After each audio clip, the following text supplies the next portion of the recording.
Mr. Speaker, does the Prime Minister believe that when an organisation descends into total shambles, the person at the top should resign?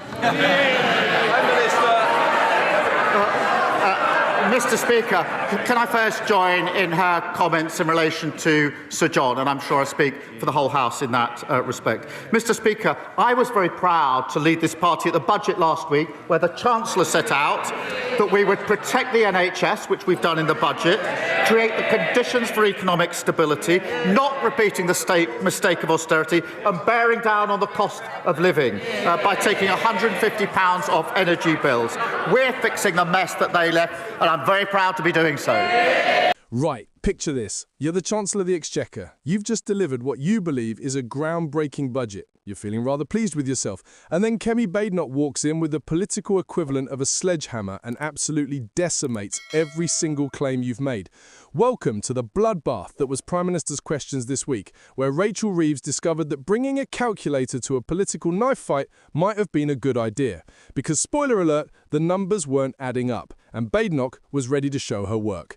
Quick favour, if you're loving this, hit that subscribe button. Over 92% of viewers haven't yet. It's free, takes a second, and means the world to us. Thanks if you did. Now back to the show. Mr. Speaker, he doesn't want to answer a question about taking responsibility because he likes to blame everyone else except himself, and so does the Chancellor. We now know that the head of the OBR was forced out for telling the truth that the Chancellor did not need to raise taxes on working people. We also know that the Chancellor was briefing the media, twisting the facts, all so she could break her promises and raise taxes. Mr. Speaker, if she was a CEO, she would have been fired, and she might even have been prosecuted for market abuse. That's why we've written to the Financial Conduct Authority. So will the Prime Minister ensure the Chancellor fully cooperates with any investigation? Let's set the scene properly, shall we? The House of Commons was absolutely buzzing with that special kind of tension you only get when someone's about to get politically eviscerated. Keir Starmer was sitting there probably thinking he'd have a nice quiet Wednesday afternoon. Rachel Reeves was beside him, clutching a red box like it contained the secrets to eternal happiness rather than what turned out to be a fiscal fantasy novel. And then Kemi Badenoch stood up, and you could practically hear the record scratch. Now, Badenoch didn't waste time with pleasantries. No warm-up, no gentle foreplay. She went straight for the jugular with a question so beautifully crafted, so deliciously loaded, it belonged in a museum of political warfare. She asked, and I'm quoting here because this is absolute gold, does the Prime Minister believe when an organisation descends into total shambles, the person at the top should resign? The audacity, the brilliance, the sheer cheek of it. It's the political equivalent of asking someone if they've stopped beating their spouse. There's literally no good answer. Say yes and you're admitting your government's a shambles and your Chancellor should go. Say no and you're admitting incompetence shouldn't have consequences.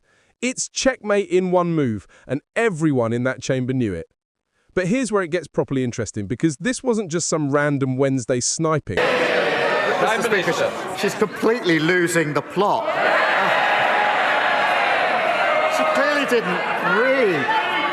May I pay tribute to Richard Hughes and his leadership of the OBR? He made very clear why he stepped down, and I've made very clear my support of the OBR. But she says take responsibility. Under this Chancellor, Mr. Speaker, growth is up this year, defeating and beating the forecast. Wages are up, more since the general election than in 10 years of the Tories. We've had, I think, 5 interest rate cuts. NHS waiting lists are down. We've had record investment into this country. We're turning the page on their austerity and reckless experiment on borrowing. I'd compare that record to them every day of the week.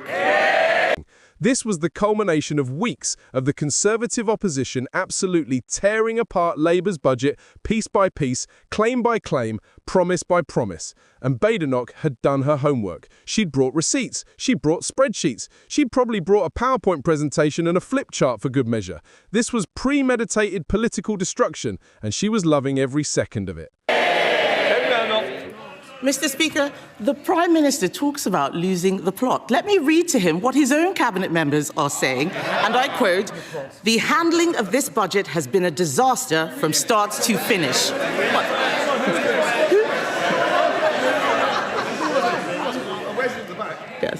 Who said that? Was it him? Was it her? In fact, I think it was probably her, actually. It was probably the Chancellor. In fact, Mr. Speaker, one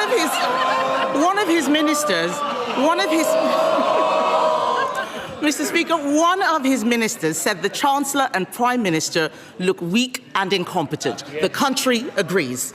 We know that there were endless Treasury briefings to justify raising taxes on hard-working people to pay for benefits. And those briefings had real-world consequences. Hundreds of thousands of people drew down their pension, an irreversible act.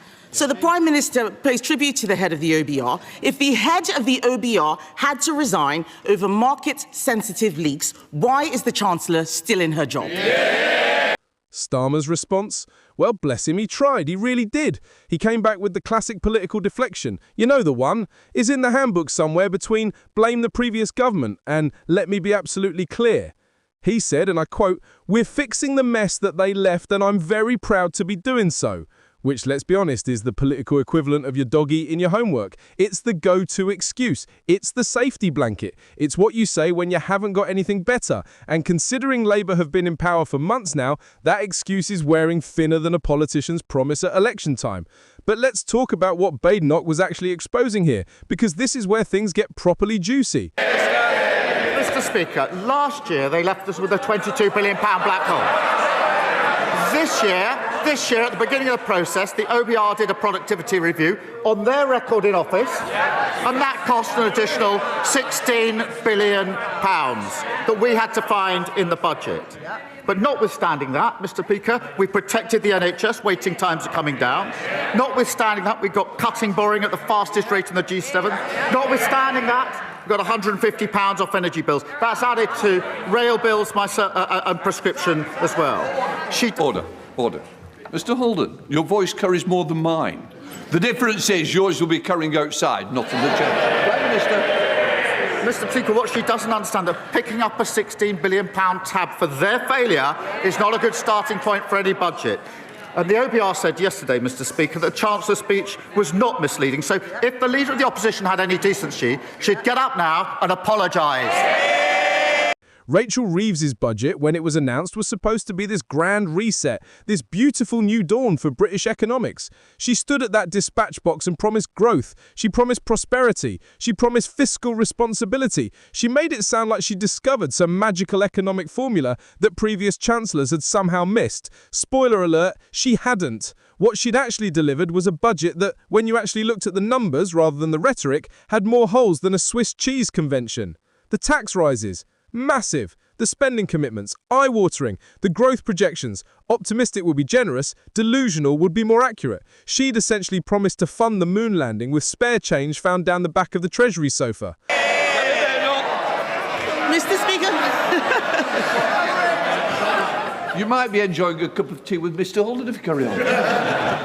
Mr. Speaker, no one believes a word that the Prime Minister says. We now know the black hole was fake, her book was fake, her CV was fake, even her chest claims are made up. She doesn't belong in the Treasury, she belongs in La La Land. They raised taxes on working people, that's £16 billion, was to increase benefits to protect them from their backbenchers. He now boasts about removing the two-child benefit cap.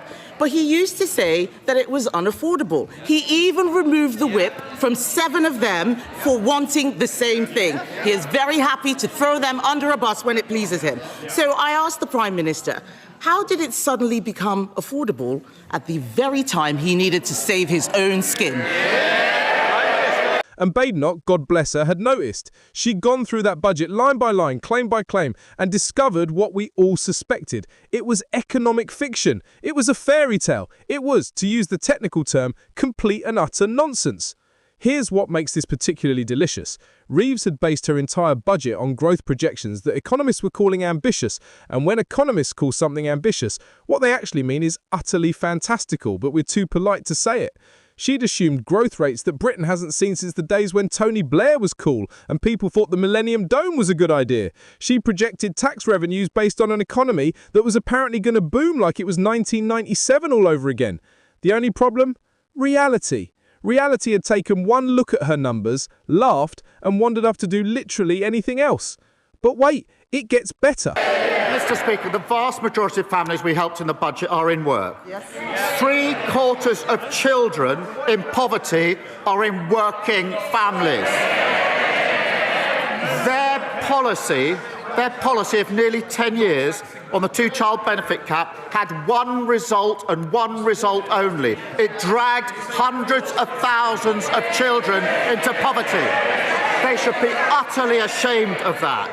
And I'm very proud that we're lifting 500,000 children out of poverty, because I profoundly believe that every child should have a chance in life. Every child should be able to go as far as their talent will take them. So that's why we're lifting 500,000 out of poverty. But they're the same old Tories, the party of child poverty. Because Badenoch didn't just question the numbers. Oh no, she questioned the fundamental honesty of the entire enterprise. She basically stood up in Parliament and said, in the politest possible way, "You've lied to us, you've lied to the British people, and now you're pretending everything's fine while the whole thing burns down around you." It's the political equivalent of pointing out the Emperor's new clothes, except the Emperor's also trying to sell you a timeshare and insisting it's a great investment. And this is where we need to talk about what happened to Rachel Reeves during all this, because according to multiple reports from inside that chamber, she was not having a good time. Sources suggest she was fighting back tears in Parliament during Prime Minister's questions. Now, I'm not saying politicians shouldn't have emotions, they're human beings, mostly. But when you're the Chancellor of the Exchequer and you're getting emotional because someone's pointing out your budget doesn't work, that's not a great look. That's not strong and stable. That's overwhelmed and outmatched. Think about it. This is the person responsible for the entire British economy, the person who decides how much tax you pay, how much the government spends, whether we're heading for growth or recession. And she's on the verge of tears because someone asked difficult questions about her numbers. It's like hiring a pilot who cries when there's turbulence. You don't want emotional fragility in charge of your economic destiny. You want someone who can take the heat, defend their position, and prove their critics wrong with facts and figures, not someone who needs a tissue and a hug when the opposition does its job. But here's what's really telling about this whole situation. Starmer didn't defend the budget on its merits. He didn't stand up and say, actually, the Chancellor's numbers are solid, her projections are reasonable, and here's why. He couldn't, because the numbers aren't solid, the projections aren't reasonable, and everyone in that chamber knew it.